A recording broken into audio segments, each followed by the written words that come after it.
نحمده ونصلي ونسلم على سيدنا ومولانا محمد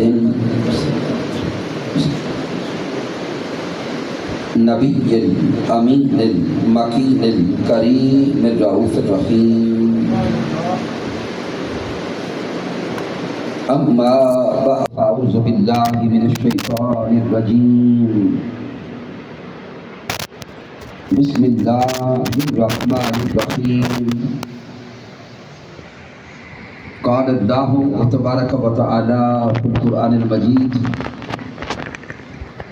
الله ولي الذين آمنوا. وقال الله تبارك وتعالى في المقام الآخر: ألا إن أولياء الله لا خوف عليهم ولا هم يحزنون. صدق الله مولانا العظيم. إن الله وملائكته يصلون على النبي يا أيها الذين آمنوا صلوا عليه وسلموا تسليما. اللهم صل على سيدنا ومولانا محمد وعلى آله وصحبه وبارك وسلم. اللہ رب العزت کی توفیق سے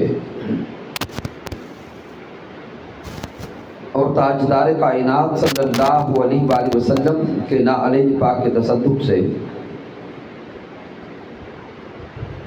آستانہ عالیہ چھپر شریف پر ہم سالانہ عرس پاک کی اس روحانی علمی اور تربیتی نشست میں حاضر ہیں. عرس مبارک کی اس عظیم نشست کے انعقاد پر ہدیہ تبریک پیش کرتا ہوں جمیع سادات کرام کو، بالخصوص جناب محترم قبلہ پیر سید عطا اللہ شاہ صاحب، سجادہ نشین آستانہ عالیہ چھبر شریف، جناب محترم سید نصیر احمد شاہ صاحب زیدہ شرفہ، جناب محترم سید غلام علی شاہ صاحب، جناب محترم قبلہ پیر سید ضیاء اللہ شاہ صاحب، اور جناب محترم پیر طریقت قبلہ پیر سید امیر احمد شاہ صاحب زیدہ عمرہ. مالک کائنات کی بارگاہ اقدس میں دعا کرتے ہیں کہ رب کائنات ان حسین چہروں کا سایہ اور ان سادات کرام کا سایہ ہمیشہ قائم اور دائم رکھے. سامعین محترم، ہمارا تعلق ایک روحانی اور علمی آستان سے ہے، اور آج کا دور جسے مادیت کا دور کہیں گے، فتنہ اور فساد کا دور کہیں گے، اور اشکالات کا دور کہیں گے. اس دور میں جب ہم سادات کرام کے آستان پہ حاضر ہوتے ہیں، پیران کرام کے ساتھ اپنا تعلق ظاہر کرتے ہیں، تو مادیت پرستوں کی طرف سے کئی طرح کے سوالات کیے جاتے ہیں کہ آپ سادات کرام کے پاس کیوں جاتے ہیں، اولیاء کی صحبت کیوں اختیار کرتے ہیں، ملتا کیا ہے؟ تو سامعین محترم، میں جب سے پہنچا ہوں الحمدللہ علمی گفتگو سننے کو مل رہی تھی، تو کئی موضوعات ذہن میں چل رہے تھے. ان سب موضوعات کو ملا کر میں نے سوچا اور سمجھا کہ یہ میسج علمی اعتبار سے لوگوں تک پہنچایا جائے اور ان سوالات کا جواب پہنچایا جائے کہ ہمیں ان آستانوں سے ملتا کیا ہے، اور یہ آستانے کیا دیتے ہیں، اور پیران کرام اور مشائخ کیا دیتے ہیں۔ سامعین محترم، اللہ کا ولی،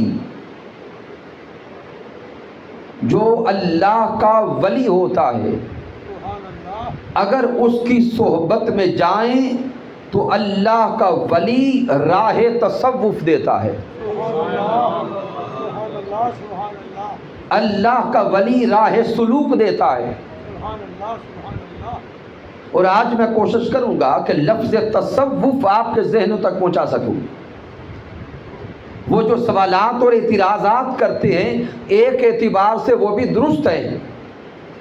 کبھی وقت وہ تھا کہ اسلاف کی صحبت میں بیٹھنے والا ہر شخص صاحب تصوف ہوتا تھا، وہ تصوف کی ابجد کو بھی جانتا تھا اور تصوف کی انتہا کے سفر میں ہمیشہ رہتا تھا۔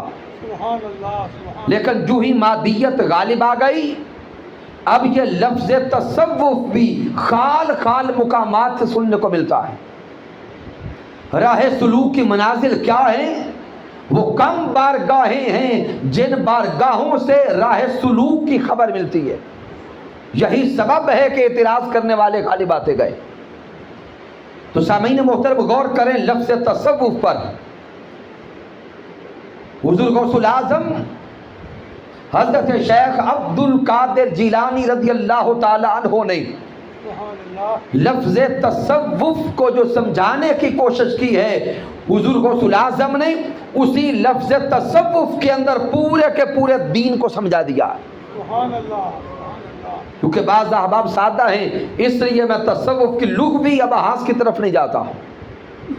حضور غوث الاعظم حضرت شیخ عبد القادر جیلانی رضی اللہ تعالیٰ عنہ آپ فرماتے ہیں کہ لفظ تصوف کے حروف پہ غور کریں۔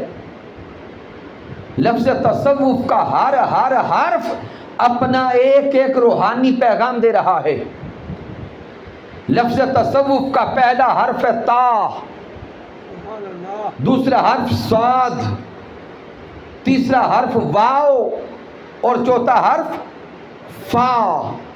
اگر غور کریں تو حضور غوث الاعظم یہ پیغام دیتے ہیں کہ لفظ تصوف کا پہلا حرف تا توبہ کا پیغام دیتا ہے،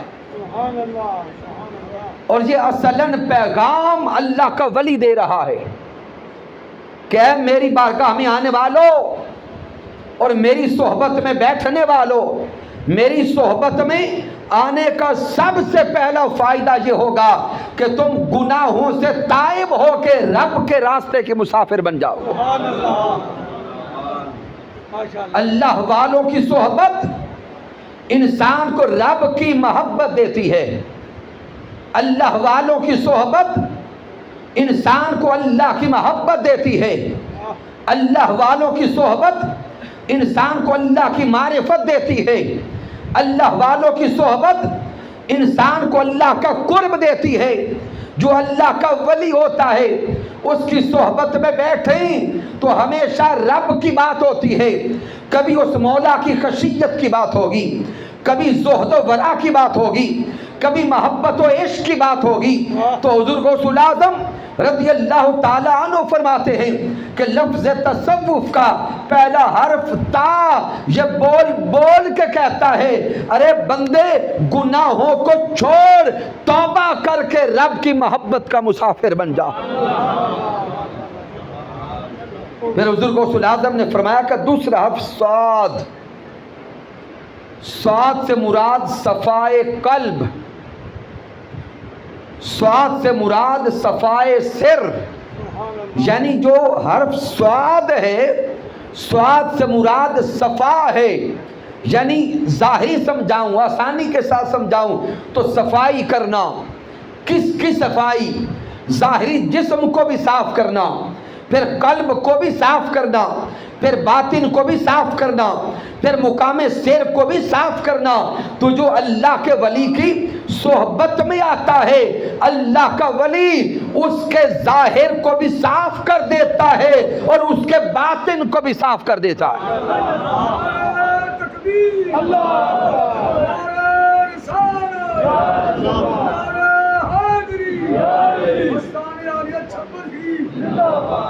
پھر حضور غوث الاعظم رضی اللہ تعالیٰ عنہ نے فرمایا کہ لفظ تصوف کا تیسرا حرف ہے واو. واو سے مراد ولایت. اب انسان جب کسی اللہ والے کی صحبت میں بیٹھتا ہے اور وہ اللہ والا اسے سفر کروانا شروع کرتا ہے تو وہ اللہ کا نیک بندہ جو اللہ کا عارف ہوتا ہے، جو اللہ کا ولی ہوتا ہے، وہ اپنے مرید کو اپنا طالب نہیں بناتا، وہ اپنے مرید کو مولا کا طالب بناتا ہے. اور مولا کا طالب بنا کر اس کا جو پہلا قدم اٹھواتا ہے وہ پہلا قدم توبہ ہے، دوسرا قدم صفائے قلب ہے. جب یہ دو قدم اللہ رب العزت کی محبت میں چلنے والا انسان اٹھا لیتا ہے تو حضور غوث الاعظم نے فرمایا پھر ولایت دور نہیں رہتی. جو توبہ کر کے دل کو صاف اور پاک کر لیتا ہے رب کائنات اسے خود ولی بنا دیتا ہے. اب وہ عام بندہ اللہ کے ولی کی صحبت میں آیا، سلوک کی منازل کو طے کرنا چاہا اور اس اللہ کے ولی نے اسے راہ سلوک پہ چلا کر توبہ کروائی، ظاہر و باطن کو صاف کیا. اب وہ آیا جو عام تھا ولی کی صحبت میں آ کے وہ بھی ولی بن گیا. اور پھر حضور غوث الاعظم فرماتے ہیں کہ لفظ تصوف کا چوتھا حرف فا، اس سے مراد مقام فنائیت ہے. اب وہ آنے والا فنا فی اللہ ہو جاتا ہے. تو سامعین محترم یہاں تک تو صرف میں نے حروف کے مفاہیم سمجھانے کی کوشش کی ہے. اب آئیے قرآن و حدیث کی روشنی میں ان چاروں مقامات کو سمجھنے کی کوشش کریں. کہ لفظ تصوف کا پہلا حرف تا، تا سے مراد کیا ہے؟ پیچھے والے بولیں گے توبہ. اب یہ توبہ یہ صرف ایک رسم کا نام نہیں ہے. قرآن مجید فرقان حمید میں اللہ رب العزت نے متعدد بار انسانوں کو اور ایمان والوں کو توبہ کرنے کا حکم دیا ہے. سورہ تحریم کا مطالعہ کریں. مالک کائنات نے فرمایا یا ایھا الذین آمنوا توبوا الی اللہ توبۃ نصوحا. مالک کائنات فرماتا ہے اے ایمان والو رب کی بارگاہ کی طرف توبہ کرو. توبوا الی اللہ، اللہ کی طرف توبہ کرو اور ایسی توبہ کرو جیسی توبہ کرنے کا حق ہے. تو گویا مالک کائنات قرآن مجید میں خود توبہ کرنے کا حکم دے رہا. تو سامعین ہم نے اس توبہ کو بھی رسم سمجھ لیا اور ہم سمجھتے ہیں کہ کبھی کبھی زبان سے لفظ توبہ توبہ توبہ ادا کر لیا تو توبہ ہو گئی.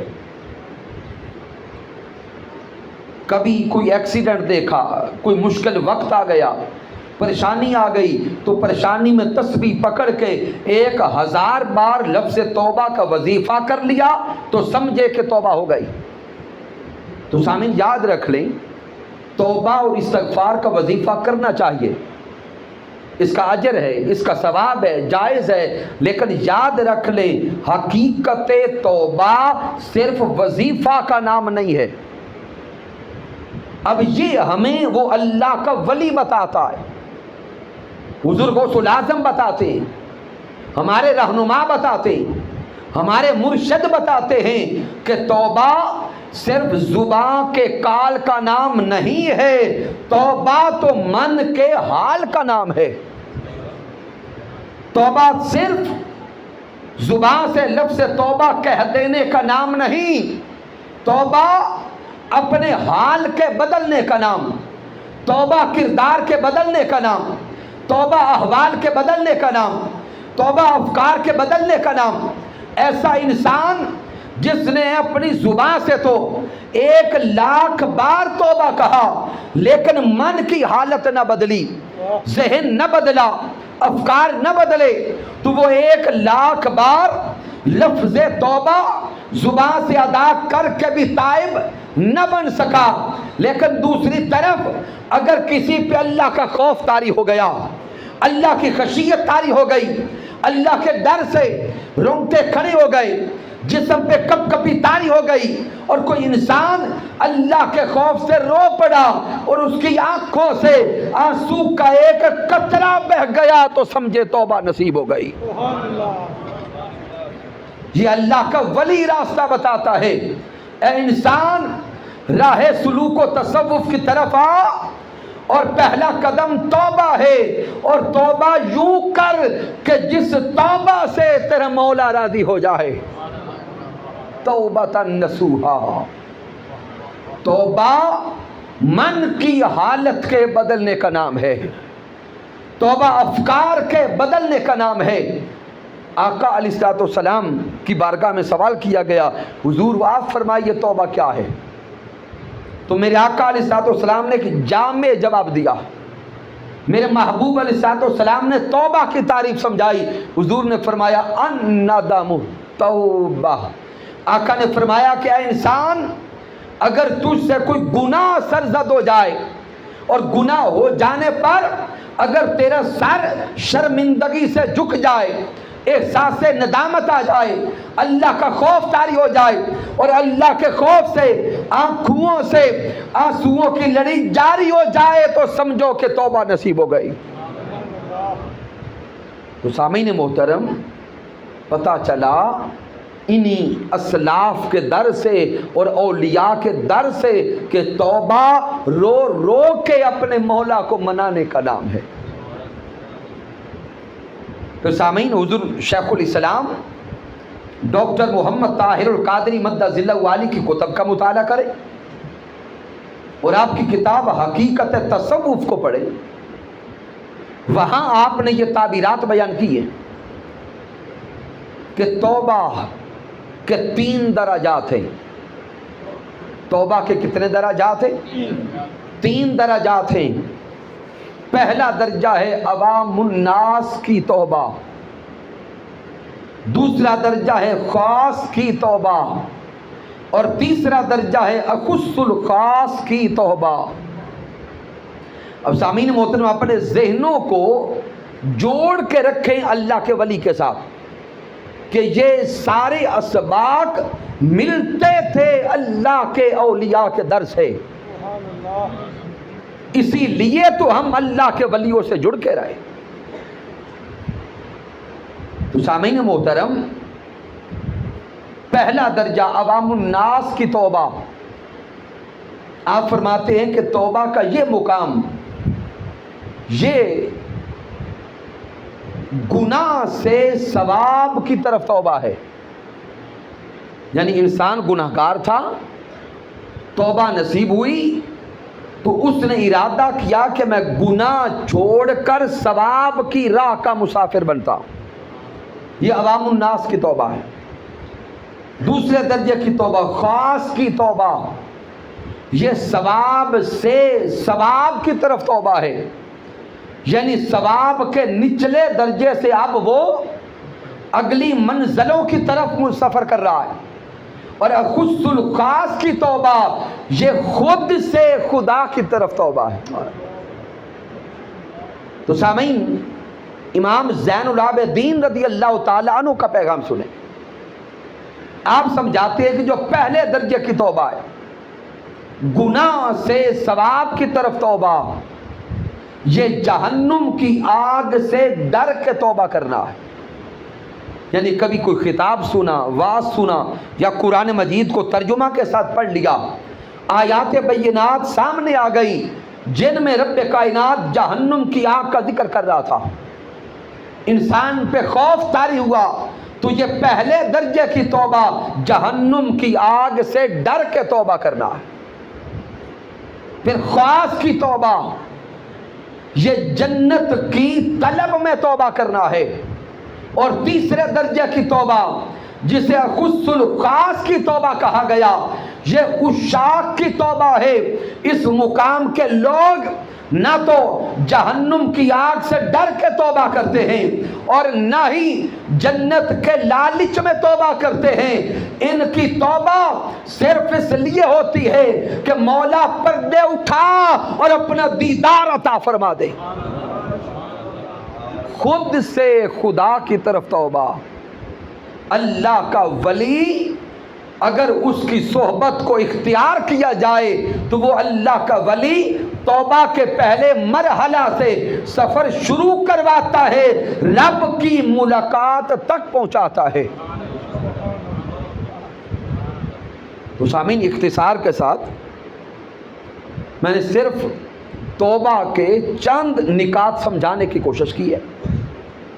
حضور غوث الاعظم رضی اللہ تعالیٰ عنہ فرماتے ہیں، اس سے اگلا لفظ تصوف کا جو حرف ہے وہ صاد.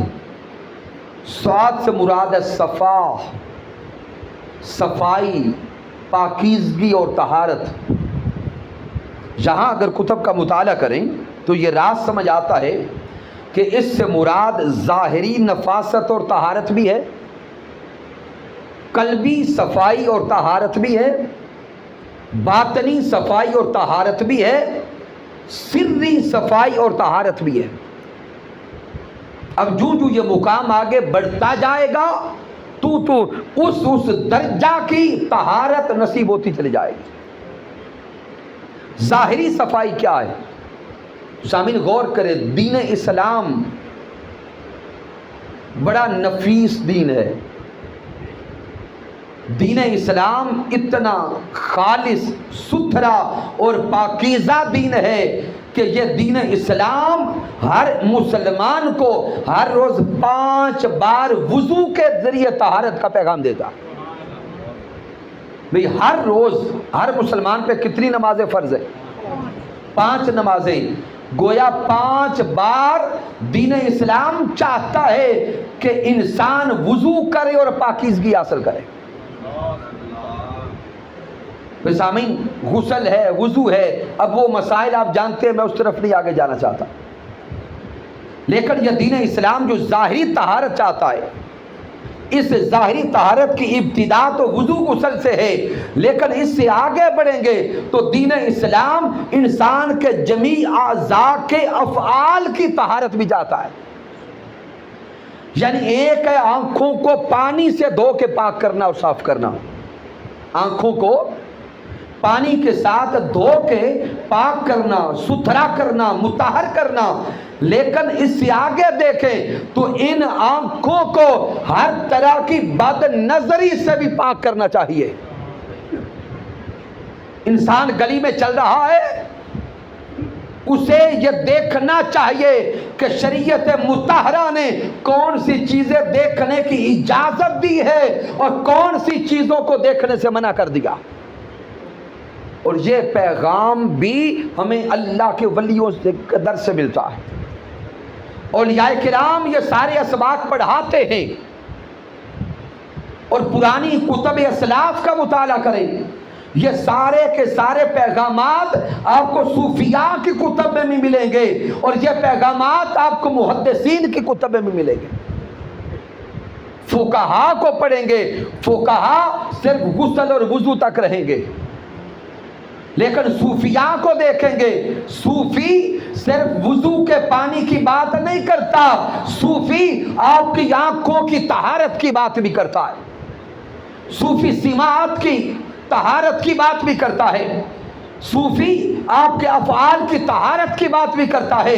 تو ہم صوفیاء، اولیاء اور اللہ والوں کے در پہ اس لیے آ کے بیٹھتے ہیں کہ یہ ظاہر بھی پاک کرتے ہیں اور باطن بھی پاک کرتے ہیں. سامعین محترم، اس سے آگے غور کریں. صوفیاء کی نگاہ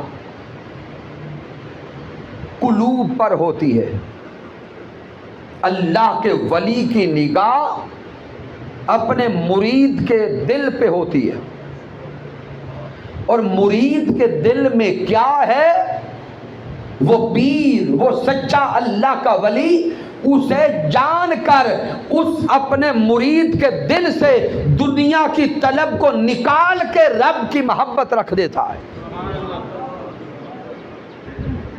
خیالات کو بھی پاک کرواتے، تصورات کو بھی پاک کرواتے، تخیلات کو بھی پاک کرواتے، افکار کو بھی پاک کرواتے ہیں، اور نظریات کو بھی پاک کرواتے ہیں۔ اللہ کا ولی ظاہر سے لے کے باطن تک انسان کو پاکیزگی کے راستے پہ چلا دیتا ہے۔ آپ سوچیں گے کہ افکار اور نظریات کی پاکیزگی کیسے کرواتے، تو سامعین غور کریں، انسان جو گناہ کرتا ہے، گناہ ظاہراً جسم کرتا ہے، لیکن وہ جو گناہ کا عمل ہے جسم کا فعل بننے سے پہلے اس کا ارادہ دل میں تھا۔ ارادہ کہاں تھا؟ دل میں تھا۔ اور اگر کوئی انسان کسی سچے اور سچے اللہ کے ولی کی سنگت میں رہتا ہے، وہ اللہ کا ولی اس کے دل کے ارادے کو جان کر اس گناہ کو عمل میں نہیں آنے دیتا، وہی تصور کو بدل کے اس اپنے مرید کو رب کی محبت میں لگائے رکھتا ہے۔ تو یہ صفائے ظاہر، صفائے باطن، صفائے قلب اور صفائے سر، یہ ہر مقام کی صفائی اور طہارت صوفی کے در سے نصیب ہوتی ہے۔ تو سامعین محترم، جب طہارت نصیب ہو گئی تو اب لفظ تصوف کا تیسرا حرف واو بتاتا ہے کہ جس کا ظاہر و باطن صاف ہو گیا، پاکیزہ ہو گیا، مزکا اور مصفہ ہو گیا، اب وہ خود ولایت کی سیڑھی پہ آ گیا۔ ولی کی صحبت میں بیٹھنے والا خود ولی بن جاتا ہے، لیکن شرائط کیا ہے کہ وہ اللہ کا ولی جب منازل طے کروائے تو وہ طالب وہ منازل طے کرتا چلا جائے۔ تو اب سامعین آئیے غور کریں لفظ ولی پر کہ ولی کسے کہتے ہیں۔ قرآن مجید فرقان حمید میں 2 درجن سے زائد مقامات پر لفظ ولی آیا ہے۔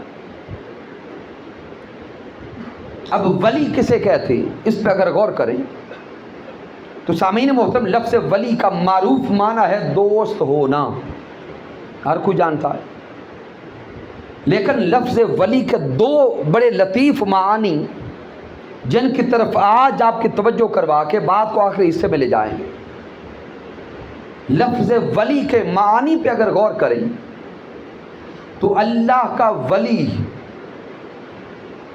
صاحب تصرف ہوتا ہے۔ لفظ ولی کے اندر تصرف کا معنی بھی ہے اور بادشاہی کا معنی بھی ہے۔ مثال کے طور پہ بچہ اگر نابالغ ہو اور اس کا والد فوت ہو جائے، وہ یتیم ہو گیا، اب اس بچے کی طرف سے جب آفیشلی کوئی ڈاکومنٹس تیار کیے جاتے ہیں، چونکہ وہ بچہ خود سگنیچر نہیں کر سکتا، نابالغ ہے آفیشلی، تو ڈاکومنٹس تیار کرنے کے لیے آفس سے ڈیمانڈ آتی ہے کہ اس کا ولی پیش کیا جائے۔ کیا ہوتا ہے؟ بولیں گے ولی۔ اب جو اس بچے کا ولی ہوتا ہے اس کا فعل اسی بچے کا فعل گنا جاتا ہے۔ یا غور کریں، جب بیٹیوں کے نکاح کا وقت آتا ہے، نکاح خوان جب رجسٹر تیار کر رہا ہوتا ہے تو وہ علامہ صاحب، وہ مولوی صاحب بول کے کہتے ہیں کہ بیٹی کی طرف سے ولی کون ہے، جانتے؟ تو ولی کا معنی صاحب تصرف ہونا، وہ ولی جس کا ولی ہے اس کے افعال میں تصرف کر سکتا ہے۔ تو لفظ ولی کا ایک معنی صاحب تصرف ہونا، حاکم ہونا اور بادشاہ ہونا بھی ہے۔ اور اسی لفظ ولی کا ایک معنی غلام ہونا بھی ہے۔ بولیں گے کیا ہے؟ غلام ہونا۔ تو جو اللہ کا ولی ہے وہ ایک ہی وقت میں بادشاہ بھی ہوتا ہے اور ایک ہی وقت میں وہ غلام بھی ہوتا ہے۔ اب شاید جوان سوچے کہ علامہ صاحب نے عجیب بات کر دی کہ شخصیت ایک ہے، بندہ ایک ہے، انسان ایک ہے، ایک ہی وقت میں وہ بادشاہ بھی ہے اور غلام بھی ہے۔ یہ بات ذہن قبول نہیں کرتا۔ تو سامعین محترم جان لیں، قرآن مجید کی 2 آیات بینات تلاوت کرنے کا شرف نصیب ہوا۔ ان آیات کریمہ سے یہ نقطہ سمجھ آ جائے گا۔ سورۃ البقرہ میں رب کائنات نے ارشاد فرمایا اللہ ولی الذین آمنوا، اللہ ایمان والوں کا ولی ہے۔ اور دوسرے مقام پہ سورہ یونس میں اللہ نے فرمایا الا ان اولیاء اللہ لا خوف علیہم ولا هم یحزنون، خبردار وہ لوگ جو اللہ کے ولی ہیں۔ بس کا اور کے میں راز آپ سمجھ جائیں گے۔ سورۃ البقرہ میں آیا اللہ ولی الذین آمنوا، اللہ ایمان والوں کا ولی ہے۔ یہ بولیں گے اللہ ایمان والوں کا ولی ہے۔ اور ادھر فرمایا الا ان اولیاء اللہ، وہ لوگ جو اللہ کے ولی ہیں۔ اب یہ مضاف مضاف الیہ سمجھنے والے علماء جانتے، اضافت کا فرق آ گیا۔ ایک مقام پہ فرمایا کہ اللہ کا بندہ اللہ کا ولی ہے، اور دوسرے مقام پہ فرمایا کہ اللہ اپنے بندوں کا ولی ہے۔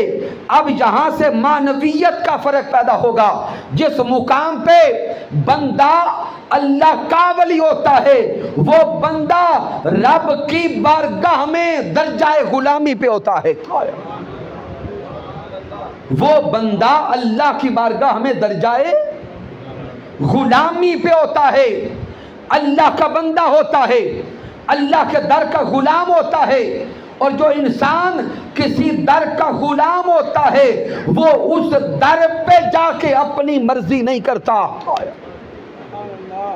جب اللہ کا ولی اللہ کی بارگاہ میں مقام بندگی پر ہے، مقام غلامی پر ہے، وہ اللہ کا ولی رب کی بارگاہ میں حاضر ہو کر ہمیشہ روتا ہے، ہمیشہ گریہ و زاری کرتا ہے، عجز و نیازی سے پیش آتا ہے، رب کا غلام بن کے رو رو کے کہتا ہے مولا میں کچھ بھی نہیں، سب کچھ تو ہے۔ جہاں صوفیاء بیان کرتے ہیں کہ اللہ کا بندہ جب درجہ بندگی اور غلامی پہ ہوتا ہے رب کی بارگاہ میں وہ یوں ہوتا ہے جیسے مردہ غسل دینے والے کے ہاتھوں میں ہوتا ہے، جیسے مردہ غسل دینے والے کے ہاتھوں میں ہو۔ سامعین غور کریں، جب ہم مردہ کو غسل دیتے ہیں، اب غسل دینے والے کی مرضی، چاہے تو اسے بٹھا دے، چاہے تو لٹا دے، چاہے دائیں کروٹ کرے، چاہے بائیں کروٹ کرے، مردہ کبھی بول کے نہیں کہتا کہ مجھے لٹاتے کیوں ہو اور بٹھاتے کیوں ہو۔ بلا تشبیہ و بلا مثال جب اللہ کا ولی اللہ کی بارگاہ میں مقام غلامی پر ہوتا ہے اور مقام بندگی پر ہوتا ہے، اس درجہ پہ جا کے اللہ کا ولی اپنی رضا کو رب کی رضا میں فنا کر دیتا ہے، اپنی چاہت کو اللہ کی چاہت میں فنا کر دیتا ہے، اپنی طلب کو اللہ کی طلب میں فنا کر دیتا ہے، اور ایسا عاجز بن کے حاضر ہوتا ہے۔ پھر وہ مولا رلائے تو روتا ہے، پھر وہ مولا ہنسائے تو ہنستا ہے، مولا کھلائے تو کھاتا ہے، مولا بٹھائے تو بیٹھتا ہے۔ اب اس اللہ کے ولی کی اپنی کوئی مرضی نہیں رہتی، وہ اپنی مرضی کو رب کی رضا میں فنا کر دیتا ہے۔ لیکن سامعین وہ مولا ہے، وہ خالق ہے، وہ مالک ہے، وہ باقی ہے، وہ حی القیوم ہے۔ جب کوئی انسان اپنی مرضی کو، اپنی بادشاہت کو اس کی بادشاہت میں فنا کر دیتا ہے، پھر رب کائنات اپنے اس خاص بندے کو دنیا کا غلام نہیں رہنے دیتا، جو رب کا غلام بنتا ہے رب کائنات اسے کائنات کا بادشاہ بنا دیتا ہے۔ نعرہ تکبیر، نعرہ رسالت، نعرہ حیدری۔ جو انسان اللہ کے در کا منگتا بن گیا، جو انسان اللہ کی بارگاہ کا غلام بن گیا، مالک کائنات پھر اپنے غلام کو دنیا کا غلام نہیں رہنے دیتا۔ جو رب کا غلام ہوتا ہے رب اسے کائنات کا بادشاہ بناتا ہے۔ آپ اگر کوئی سوال کرے کہ کیسے، تو سامعین محترم چند نکات اور احوال اور واقعات کو سامنے رکھتا ہوں، اب غور کریں گے اور توجہ کریں گے۔ حضرت اویس قرنی یمنی رضی اللہ تعالی عنہ، حضور شیخ الاسلام نے اس واقعہ کو نقل کیا کہ دور سے ایک شخص حضرت اویس قرنی یمنی رضی اللہ تعالی عنہ کی ملاقات کے لیے چلا۔ اجنبی تھا، جب چلتا چلتا یمن پہنچا، یمن کا علاقہ کرن میں پہنچا، تو وہاں پہ جا کے محلے والوں سے پوچھتا ہے کہ اویس کہاں ملے گا۔ محلے والوں نے دیکھا کہ اجنبی چہرہ ہے، چہرے پہ سفر کے آثار ہیں، وہ پوچھتے ہیں بھئی آنے والے بتا تجھے اویس سے کیا کام ہے۔ وہ کہتا ہے کہ دور سے چلا ہوں حضرت اویس قرنی کا نام سن کے، صرف ملاقات کے لیے آیا، سنا ہے وہ کوئی اللہ والا ہے۔ بستی والوں نے کہا کہ ارے مسافر، تو نے سفر ضائع کر دیا، وقت ضائع کر دیا، وہ کیا اللہ والا ہے؟ وہ تو ایک پاگل سا ہے، وہ ایک مجنوں ہے، اور ایسا مجنوں ہے کہ جب ہم ہنستے ہیں تو وہ روتا ہے، جب ہم ہنستے ہیں تو وہ روتا ہے، اور جب ہم روتے ہیں تو وہ ہنستا ہے۔ لوٹ جاؤ، واپس مل کے کیا کرو گے؟ اس مسافر نے کہا اتنے دور سے سفر کر کے آ گیا ہوں، چلے بتا تو دو، اویس کا چہرہ دیکھ لوں۔ انہوں نے کہا کہ اگر دیکھنا چاہتے ہو تو بستی سے باہر جنگل کی طرف جاؤ، جنگل کے قریب ایک چرواہا ملے گا جس پہ پاگل پن طاری ہوگا، وہ اویس ہوگا۔ وہ مسافر جنگل کی طرف گیا، جب آگے قریب پہنچا تو دیکھ کر حیران رہ گیا کہ حضرت اویس قرنی رضی اللہ تعالی عنہ خود اللہ کی بارگاہ میں بندگی میں ہیں، اللہ کی بارگاہ میں سجدہ میں ہیں، اور ایک بھیڑیا آپ کی بکریوں کی حفاظت کر رہا ہے۔ وہ شخص حیرت سے بیٹھ گیا۔ جب حضرت اویس قرنی رضی اللہ تعالیٰ عنہ فارغ ہوئے تو آپ پوچھتے کہ سائل کیسے آنا ہوا؟ وہ کہتے اپنے آنے کا سبب تو بعد میں بتاؤں گا، پہلے بتائیں یہ ماجرا کیا ہے؟ یہ ماجرا کیا ہے کہ بھیڑیے کا کام تو بھیڑ بکریوں کو چیر پھاڑ کے کھا جانا ہے، اور یہ بھیڑیا آپ کی بکریوں کی حفاظت کر رہا ہے۔ حضرت اویس قرنی کے جملوں کو دل پہ لکھیے گا۔ آپ فرماتے ہیں ارے بابا بات بڑی سادہ سی ہے، بات بڑی سادہ سی ہے، جب سے ہم نے اپنا سب کچھ اپنے مولا کے نام کر دیا ہے تب سے مولا نے اپنا سب کچھ میرے نام کر دیا ہے۔ اب میں مولا کے کام کرتا ہوں، مولا میرے کام کرتا ہے۔ تو سامعین محترم یہ راز سمجھ گئے کہ جو اللہ کا ولی ہوتا ہے مالک کائنات اسے کائنات میں بادشاہ بنا دیتا ہے۔ پھر حضور شیخ الاسلام ڈاکٹر محمد طاہر القادری مدد اللہ علی نے ہی یہ دوسرا واقعہ بھی نقل کیا۔ آپ نے نام سنا ہوگا حضرت ابراہیم بن ادہم رحمت اللہ تعالی علیہ، یہ ہمارے دور میں تو 9th اور 10th کی انگلش کی سمریز میں بھی پورے کے پورے واقعات تھے. حضرت ابراہیم بن ادہم رحمۃ اللہ تعالی علیہ شہنشاہ تھے، بادشاہ تھے. رب سے عشق ہوا، تخت و تاج چھوڑ دیا اور دریا کے کنارے ڈیرا ڈالا. اب ریت کے ٹیلے پہ بیٹھتے ہیں، اپنی گدڑی خود سیتے ہیں اور لبوں پہ جاری ہے اللہ اللہ اللہ اللہ کی صدائیں جاری رہتی ہیں. جب تخت و تاج کو چھوڑے کچھ مہینے گزر گئے، پیچھے وزراء نے مشورہ کیا کہ اب بادشاہ سلامت کی فقیری کا بھوت اتر گیا ہوگا. کہاں ساری زندگی نرم و نازک بستر پہ گزری اور کہاں وہ ریت کے ٹیلے، کہاں اچھے سے اچھا کھانا، کہاں وہ فقیری. تو وہ وزراء اکٹھے ہو کے گئے حضرت ابراہیم بن ادہم کو منانے کے لیے. کیا ابراہیم بن ادہم پلٹ آئیں اپنے تخت کی طرف، بادشاہت کی طرف. قریب جا کے بیٹھے، جا کے کہا کہ اے ابراہیم بن ادہم پلٹ آئیں، آپ کا تخت آپ کا انتظار کر رہا ہے، آپ کی بادشاہی آپ کی منتظر ہے. حضرت ابراہیم بن ادہم کے تاریخی کلمات، آپ فرماتے ہیں لوگو وہ بادشاہی تو چند سروں پہ تھی، رب کائنات نے مجھے اب اس سے بڑی بادشاہی عطا کر دی ہے. وہ وزراء ایک دوسرے کو دیکھ کے ہنسے کہ کیا کہتے ہیں، ریت کے ٹیلے پہ بیٹھے ہیں اور بادشاہی کی بات کرتے ہیں. آپ نے فرمایا کہ آؤ بادشاہی دکھاؤں.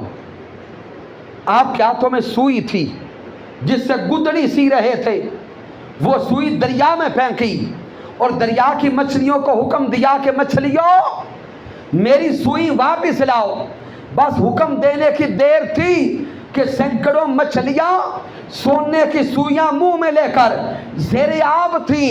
دکھا کے کہتے ہیں ارے وزیرو دیکھ لو، وہ بادشاہی چند سروں پہ تھی، یہ بادشاہی اللہ نے مخلوقات پہ عطا کر دی ہے. نعرہ تکبیر، نعرہ رسالت، نعرہ حیدری. اب سامعین محترم، کئی احباب کے ذہن پھر سوال کریں گے کہ آج کا دور تو کیمرے کا دور ہے، آج کے دور میں ایسی کرامات اور ایسے احوال نظر کیوں نہیں آتے؟ اور بالخصوص نوجوان ذہنوں میں یہ سوالات ڈالے جاتے ہیں. تو سامعین محترم جان لیں، آج کا دور بھی کرامات سے خالی نہیں ہے. آج کا دور بھی اللہ رب العزت کے کرم سے خالی نہیں ہے، لیکن یہ سب کچھ نظر انہی کو آتا ہے جن کی یہ فیلڈ ہوتی ہے. مثال کے طور پہ جو بزرگ احباب تشریف فرما ہے، جو ابھی تک سوشل میڈیا کو نہیں جانتے، انٹرنیٹ کو نہیں جانتے، اے آئی کو نہیں جانتے، کمپیوٹر سائنسز کو نہیں جانتے، ایک بابا جی کو کھڑے کر کے کہیں بابا جی آرٹیفیشل ٹیکنالوجی اتنی ترقی کر گئی ہے کہ آپ یہاں کا سوال کریں گے وہ 7 سمندر پار کا بھی جواب دے گی.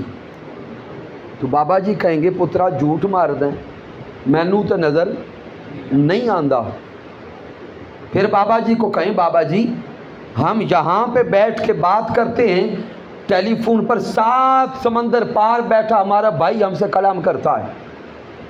تو بابا جی کہیں گے پترا کیڑیاں گلاں کر دیں، یہ گلاں عقل چاہنے والیاں نہیں. تو سامعین محترم، وہ کمپیوٹر سائنسز پڑھا ہوا بیٹا وہ کہے گا میں تو دن رات دیکھتا ہوں، اور بابا جی کہتے ہیں کہ مجھے نظر نہیں آتی. تو سامعین مجھے بتائیے یہاں قصور بابا جی کا ہے یا اس کمپیوٹر سائنسز کو پڑھے لکھے جاننے والے کا ہے؟ قصور اسی کا ہے جس کے پاس وہ علم نہیں ہے. وہ سارے کے سارے نظارے تو موجود ہیں، لیکن آنکھ والا تیرے جوبن کا نظارہ دیکھے. دیکھتا وہی ہے جس کی فیلڈ ہوتی ہے.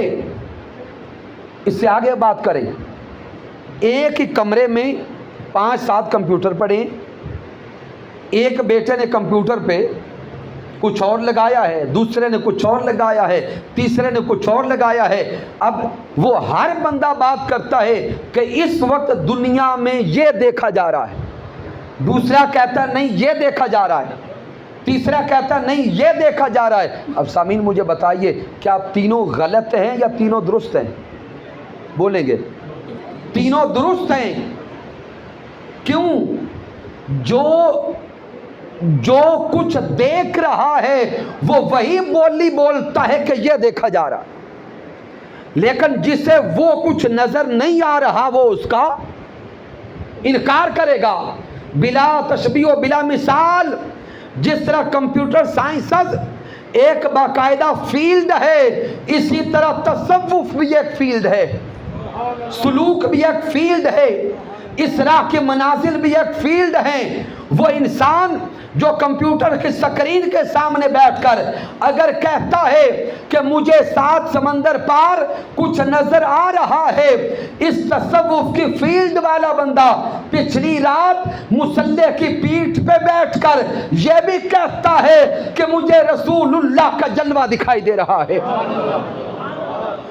مجھے رب کا جلوہ دکھائی دے رہا ہے، لیکن دکھائی اسے دیتا ہے جو اس فیلڈ کا ماہر ہوتا ہے۔ اس لیے سامعین محترم، وہ آج کے دنیا کے سائنس پڑھنے والے لوگ جو آج کرامات کا انکار کرتے ہیں، سلوک و تصوف کا انکار کرتے ہیں اور ولایت کا انکار کرتے ہیں، انہیں بڑی سادگی سے سمجھانا چاہتا ہوں، ارے کمپیوٹر پڑھنے والوں، جس طرح ان بابوں کو تمہارا کمپیوٹر سمجھ نہیں آتا، اسی طرح تمہیں ان بابوں کی کرامات اور ان بابوں کے تصوف کی احوال سمجھ نہیں آتے۔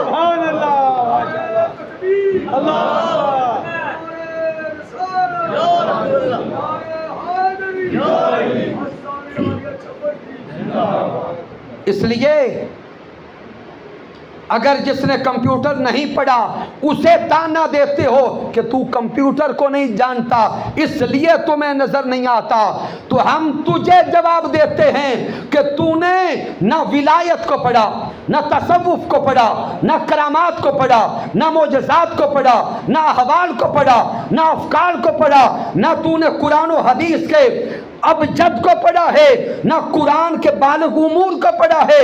جب تو قرآن کی اور حدیث کی تعلیمات کو جانتا نہیں ہے تو ہم تجھے کہتے ہیں کہ جس طرح انہیں کمپیوٹر نہیں آتا اسی طرح تمہیں نہ ولایت سمجھ آتی ہے نہ قرآن و حدیث سمجھ آتی ہے۔ نعرہ تکبیر، نعرہ رسالت، نعرہ حیدری، آستانیہ تشریف۔ اب سامعین اس سے اگلے حصے میں آ جائیں۔ اگر ذہن میں سوال پیدا ہو بھئی انسان ہے تو وہ انسان یہ سب کچھ کیسے کر سکتا ہے؟ اب سائنس کی مثال سے پھر پلٹ آئیں ایک طاقت کی طرف، تو یاد رکھ لیں یہ جو لفظ ہے نا ولی اللہ، یہ عام لفظ نہیں ہے، اس کا معنی ہے اللہ کا ولی۔ اس کا معنی کیا ہے؟ اونچا بولیں گے، اللہ کا ولی۔ تو جب یہ لفظ بولا گیا کہ اللہ کا ولی، اب وہ عام نہ رہا، وہ خاص ہو گیا۔ کیا ہوا؟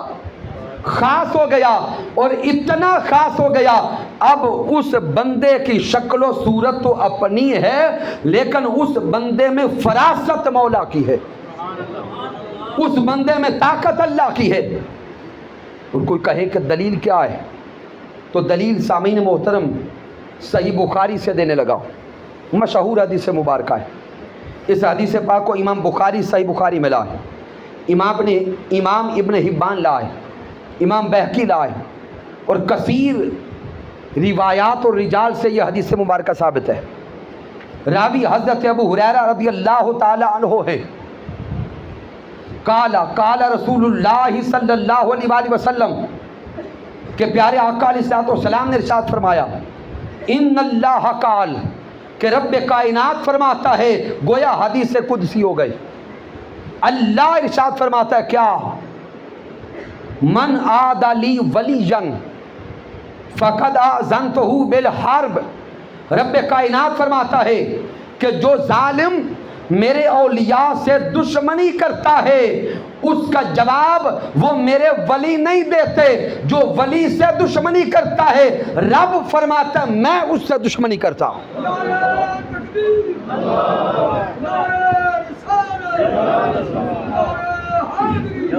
پھر آگے آقا علیہ الصلوۃ والسلام نے ارشاد فرمایا وَمَا تَقَرَّبُ إِلَيَّ عَبْدِي بِشَيْءٍ، میرے آقا نے فرمایا جب کوئی میرا بندہ کسی شے کے ذریعے، کسی عمل کے ذریعے میرا قرب چاہتا ہے، پھر آگے میرے آقا فرماتے ہیں، اللہ فرماتا ہے وَمَا يَزَالُ عَبْدِي يَتَقَرَّبُ إِلَيَّ بِالنَّوَافِلِ، میرے آقا نے فرمایا کہ رب کائنات فرماتا ہے جب میرا بندہ نوافل کے ذریعے میرے قریب آتا ہے، کس کے ذریعے؟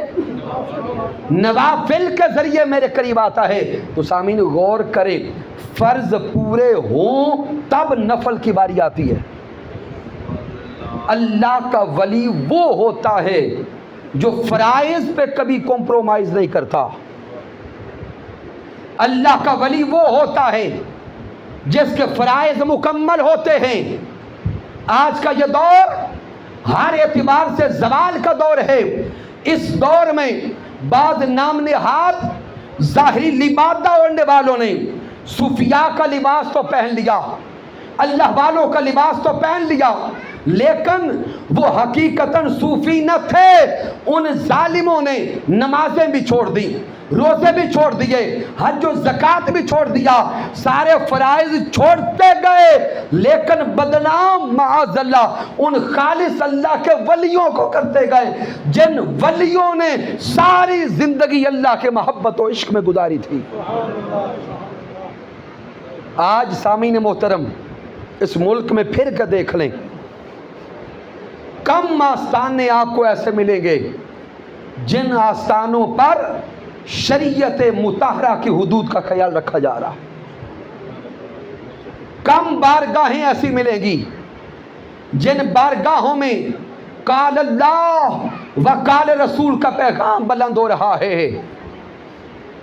اب دیکھ لیں معاذ اللہ عرس کے نام پہ میلے لگتے ہیں، اور ان میلوں میں کیا کیا خرافات ہیں، نہ ان کی اسلام اجازت دیتا ہے نہ قرآن و حدیث اجازت دیتے۔ ان خرافات کو سامنے رکھ کر پھر ان خاص اللہ کے ولیوں کو معاذ اللہ ٹارگٹ کیا جاتا ہے۔ تو سن لیں، قرآن و حدیث کا اور عقائد اہل سنت کا ان خرافات کے ساتھ کوئی تعلق نہیں ہے، وہ الگ چیزیں ہیں بس جو بھی ہیں، لیکن جو سچے اور سچے اللہ کے ولی ہیں ان کے در پہ آپ کو قرآن و حدیث کا پیغام ملے گا، ان کے در پہ آپ کو مدارس ملیں گے، شعبہ تحفیظ نظر آئے گا، درس نظامی نظر آئے گا، کالج اور شریعہ کے علوم نظر آئیں گے۔ اور سامعین یاد رکھ لیں، جہاں پر یہ علوم نظر آئیں سمجھ لو وہ سچے اور سچے ہیں۔ آقا نے فرمایا کہ رب کائنات فرماتا ہے کہ جب میرا بندہ نوافل کے ذریعے میرا قرب چاہتا ہے اور وہ اتنا میرے قریب ہوتا ہے حتیٰ احبہ، یہاں تک کہ میں اللہ اس بندے سے محبت کرتا ہوں۔ میں اللہ اپنے اس بندے سے کیا کرتا ہوں؟ اونچا بولیں گے، محبت کرتا ہوں۔ اب سامعین غور کریں، اللہ جس سے محبت کرے وہ عام ہوگا؟ نہیں۔ آگے رب کائنات اپنے ولیوں کی طاقت بتانے لگا، پھر میں اپنے اس ولی سے محبت کرتا ہوں، اور محبت کرتا کرتا اس اللہ کے ولی کو اتنا قریب کر لیتا ہوں۔ رب کائنات فرماتا ہے فَإِذَا أَحْبَبْتُهُ، جب میں اس سے محبت کرتا ہوں كُنْتُ سَمَعَهُ الَّذِي يَسْمَعُ بِهِ، رب فرماتا ہے پھر میں رب اس کے کان بن جاتا ہوں، وہ میرا بندہ مجھ سے سنتا ہے۔ اللہ کیا فرماتا ہے؟ وہ میرا بندہ مجھ سے سنتا ہے۔ وَبَصَرَهُ الَّذِي، میں اس کی آنکھیں بن جاتا ہوں۔ میرا بندہ مجھ سے دیکھتا ہے میں اس کے ہاتھ بن جاتا ہوں، میرا بندہ مجھ سے پکڑتا ہے میں اس کے پاؤں بن جاتا ہوں، میرا بندہ مجھ سے چلتا ہے۔ تو سامعین محترم، وہ اللہ کا ولی جس کی کرامات کا دنیا میں چرچا ہوتا ہے، وہ اللہ کا ولی جب پکڑتا ہے ہاتھ اس بندے کے ہوتے ہیں، پکڑ خدا کی ہوتی ہے۔ تو سامعین، جب رب فرما رہا ہے میں اس کی طاقت بن جاتا، تو سامعین غور کریں، جس کی طاقت رب بن جائے، جس کی قوت اور طاقت رب بن جائے، کیا اسے کائنات کی کوشش روک سکتی ہے؟ جب میرے اللہ نے واضح فرما دیا میں اس کی بصارت بنتا ہوں، میں اس کی آنکھیں بنتا ہوں، تو کمپیوٹر کا کیمرہ اور آج کی سائنس کا کیمرہ وہ بھی محدود رہتا ہے۔ رب کائنات فرماتا ہے میں اپنے ولی کی بصارت بنتا ہوں۔ جب رب خود دیکھتا ہے، خود دکھاتا ہے، تو سامنے کوئی پردے نہیں رہتے۔ پھر سامعین، چونکہ وقت ہمارا مکمل ہونے کو ہے، اس لیے اختتام کی طرف آ رہی۔ حضور غوث الاعظم رضی اللہ تعالیٰ عنہ، آپ نے پھر فرمایا کہ لفظ تصوف کا چوتھا حرف ہے فا۔ فا سے مراد فنائیت، فا سے مراد کیا ہے؟ فنائیت۔ اب وہ اللہ کا خاص بندہ جب کسی کو اپنی صحبت میں لیتا ہے، اس کا پہلا قدم اٹھا کے توبہ کے مقام پہ رکھتا ہے، پھر توبہ کے بعد صفائے قلب کا درجہ، صفائے قلب کے بعد واؤ مقام ولایت نصیب ہوتا ہے۔ اب جب ولایت درجہ کمال پہ جاتی ہے، اللہ کا بندہ مقام فنا فی اللہ پہ ہوتا ہے، مقام فنا فی اللہ پہ ہوتا ہے۔ اب وہ اپنا سب کچھ اپنے مولا کے نام پہ قربان کر دیتا ہے، اسے اپنی ہوش نہیں رہتی، اللہ کے ذکر میں ایسا مست ہوتا ہے جیسے قرآن میں اللہ نے فرمایا وَاذْكُرِ اسْمَ رَبِّكَ وَتَبَتَّلْ إِلَيْهِ تَبْتِيلًا۔ وہ رب کے ذکر میں ایسا مست ہوتا ہے کہ ذکر الہی میں اس کا تبتل بھی ہو جاتا ہے، اس کا تبتیل بھی ہو جاتا ہے۔ وہ اپنے نام کو رب کے نام میں فنا کر دیتا ہے، وہ اپنی صفات کو اللہ کی صفات میں فنا کر دیتا ہے، وہ اپنے افعال کو اللہ کے افعال میں فنا کر دیتا ہے، وہ اپنے احوال کو اللہ کے احوال میں فنا کر دیتا ہے۔ بس وہ اللہ کا بندہ جب مقام فنائیت پہ جاتا ہے، وہ بندہ تو خود کو فنا کرتا ہے، لیکن وہ باقی اس بندے کو پھر فنا ہونے نہیں دیتا۔ بندہ خود اپنے آپ کو اللہ کی ذات میں فنا کر دیتا ہے، لیکن وہ باقی ہے، وہ حی القیوم ہے۔ تو سامعین محترم، اس کی صفات کا خاصہ یہ ہے جو انسان اس باقی ذات میں فنا ہوتا ہے، رب اسے فنا ہونے نہیں دیتا، رب پھر اسے بقا عطا کر دیتا ہے۔ یہی سبب ہے کہ سامعین دنیا کے طالبوں کو دیکھیں، دنیا کے بادشاہوں کو دیکھیں، بڑے بڑے بادشاہ گزر گئے، آج ان سے محبت کرنے والا دنیا میں نظر کوئی نہیں آتا، لیکن یہ صوفیاء بھی ظاہراً پردہ فرما گئے، سالوں گزرنے کے باوجود ہزاروں نہیں لاکھوں لوگ پھر بھی ان سے محبت کرتے دکھائی دیتے۔ کیوں؟ اس دنیا کے بادشاہ نے دنیا سے محبت کی، دنیا خود فانی تھی، وہ فنا ہو گئے۔ اللہ کے عاشقوں نے اللہ سے محبت کی، اللہ خود باقی تھا، اپنے محبین کو اس نے بقا عطا فرما دی۔ تو سامعین، اس عرس مبارک کے موقع پر بارے دیگر ہدیہ تبریک و تحسین پیش کرتا ہوں جمیع سادات کرام کو، جمی دیوانگان کو اور جمی محبین کو، اور اللہ کا شکر ادا کرتا ہوں کہ بڑے عرصہ کے بعد جناب محترم حضرت علامہ پیر سید شمس شاہ صاحب کے ساتھ ملاقات نصیب ہوئی۔ منہاج القرآن یونیورسٹی میں، کالج آف شریعہ میں ہم اکٹھے وقت گزارتے رہے، اور وہاں پر بھی یہ سادات کا ایک رنگ ہے، ان کے گھر کی تربیت ہے کہ یہ ہمارے ناظم صلاۃ تھے۔ ہر روز تہجد کے وقت جو دروازوں پہ دستک دیتے تھے وہ محترم سید شمس شاہ صاحب تھے۔ اور دوسری خوشی کے ساتھ ہی جناب محترم حضرت علامہ فہیم الازہری صاحب قادری صاحب، آپ سے ملاقات نصیب ہو گئی۔ ہم سب ایک ہی بیچ کے، ایک ہی 7 کمروں میں رہنے والے، ایک ہاسٹل میں رہنے والے لوگ ہیں۔ رب کائنات کی بارگاہ میں دعا کرتے ہیں مالک کائنات ان سنگتوں کو تا قیامت آباد اور شاد رکھے، اور بعد از قیامت جنت میں بھی اسی طرح نورانی چہرے آقا تاجدار کائنات کا دیدار اکٹھے کر رہے ہیں۔ کی محمد سے وفا تو نے تو ہم تیرے ہیں، یہ جہاں چیز ہے کیا لوح و قلم تیرے ہیں۔ میں نے جو کچھ بیان کیا، اگر اس میں کوئی کمی ہے، کوئی کجی ہے، کوئی غلطی ہے تو مجھ ناچیز کی طرف سے ہے رب کائنات معاف فرمائے۔ اگر اس میں کوئی اچھائی اور کمال ہے تو اللہ کی عزت کی قسم میرا کوئی کمال نہیں، یہ میرے اللہ کا کرم ہے، آقا علیہ الصلوۃ والسلام کی رحمت ہے، اور میرے قائد، میرے مربی، میرے استاذ حضور شیخ الاسلام ڈاکٹر محمد طاہر القادری مد ظلہ والی کی صحبت کا فیضان ہے۔ وما علینا الا البلاغ المبین۔